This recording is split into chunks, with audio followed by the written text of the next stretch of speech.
Le sommeil.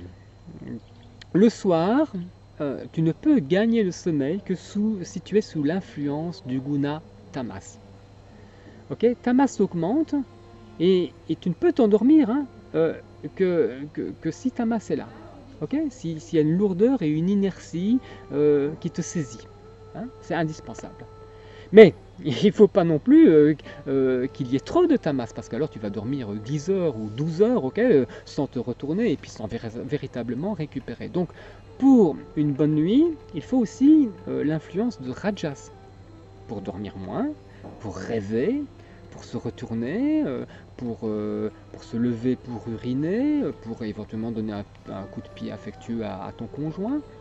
Mais voilà, mais ça suffit pas non plus, parce que l'idéal est qu'il y ait sattva aussi, pour mettre dans ton sommeil la graine de la conscience.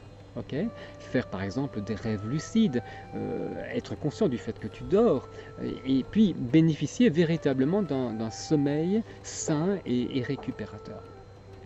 Voilà les trois acteurs du sommeil, complémentaires, œuvrant de concert.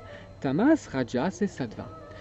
Chacun de ces gunas jouant à sa mesure et puis en son temps. Ceci, hein, c'est juste une intro. Hein. Pour en savoir beaucoup plus, vous savez ce que vous pouvez faire?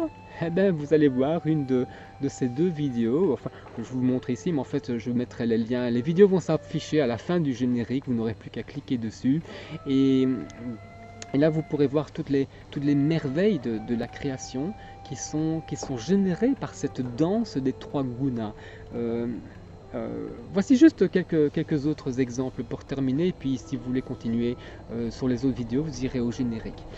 Dans les profondeurs de la Terre, la roche obscure, hein, ça c'est Tamas, hein, se laisse traverser par l'érosion de l'eau, ça c'est Rajas, et finit par se présenter en des drapés délicats et majestueux, Sattva. La bûche, ça c'est Tamas, hein, la solidité, elle est travaillée par la combustion, c'est Rajas bien sûr, produit cette magie des soirées au coin de la cheminée. Lorsque l'air s'anime avec violence et tourbillonne, il peut former des cyclones dévastateurs. L'arc-en-ciel apparaît lorsqu'une masse d'eau qui dévale en cascade du haut de la colline se laisse traverser par les rayons du soleil.